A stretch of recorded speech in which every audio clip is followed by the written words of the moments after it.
Vorterix Sports, Andrés Burgo. Año olímpico, comienza la cuenta final para Río y los atletas redoblan sus entrenamientos, la gran mayoría de las veces lejos del radar del público y de los medios y muy lejos también de las ayudas económicas, en especial en los deportes menos populares, los deportes amateurs que paradójicamente demandan mucho dinero para ser campeón, entrenamientos, viajes, alimentación, toda una contradicción que implica la necesidad de dejarse seducir por el aporte de patrocinadores privados que en algunos casos pueden ser perversos. Vamos a una historia de perversión olímpica o de olímpica perversión, una historia real que llegó al cine el año pasado en Foxcatcher, una película que estuvo nominada a 5 premios Oscar de 2015 y que nos sitúa en la siniestra relación entre un mecenas millonario y 2 campeones olímpicos de Estados Unidos, 2 luchadores grecorromanos, el primer gran deporte olímpico de la Grecia antigua, pero que en la actualidad es un deporte muy lejos del rating que necesita aportes privados. Hablamos de los hermanos Mark y David Schultz, los hermanos más ganadores de la historia de la lucha libre de Estados Unidos, medallas de oro en 1984, y de su padrino económico, John Eleuthère du Pont, heredero de una de las familias más incalculablemente ricas de Estados Unidos, quien primero financió la carrera de los hermanos Schultz, pero que después se sintió tan dueño de uno de ellos que literalmente lo mató.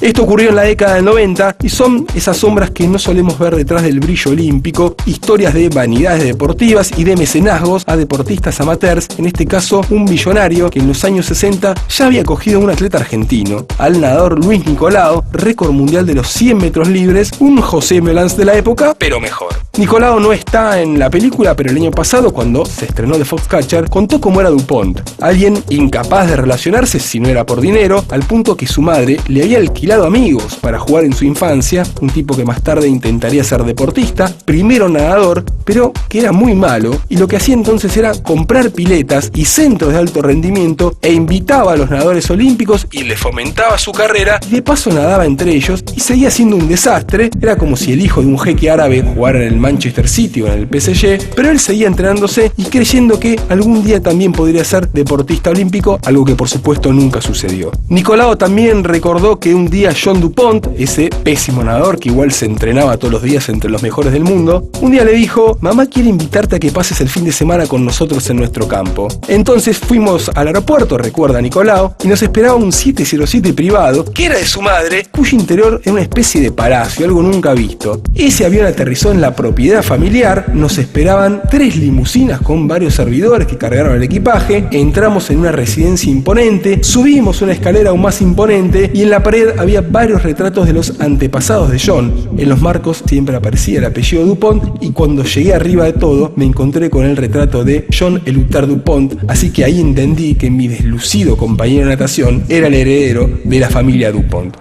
Años después, cuando ya no podía ser deportista por una cuestión de edad, el talento nunca lo había tenido, John DuPont siguió con su mecenazgo de atletas y formó un equipo de lucha libre, la lucha grecorromana, un deporte ideal para él para sentirse importante porque podía atraer a campeones olímpicos que estaban endeudados. De repente les aparecía alguien que los mimaba, que los llevaba en aviones privados, que les pagaban miles de dólares por año y los campeones por supuesto aceptaban. La película de hecho abre con uno de los hermanos Schultz que había tenido que vender su medalla de oro por un puñado de dólares. DuPont los hace entrenar en su granja victoriana de 800 hectáreas llamada Foxcatcher, de ahí el nombre de la película, que está en Netflix, y si antes DuPont había jugado a ser atleta, ahora simulaba ser el entrenador de su equipo, aunque en verdad el entrenador era David Schultz. Foxcatcher entonces se convierte en el lujo de todos esos deportistas amateurs, pero también se convierte en su prisión. Estaban aislados en gimnasios de $600.000. La relación se vuelve tan tóxica y tan demandante que un día el supuesto gran mecenas del deporte amateur,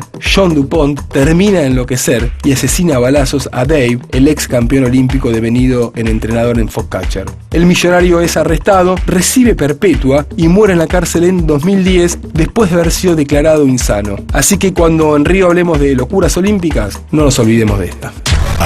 @Vorterix Sports.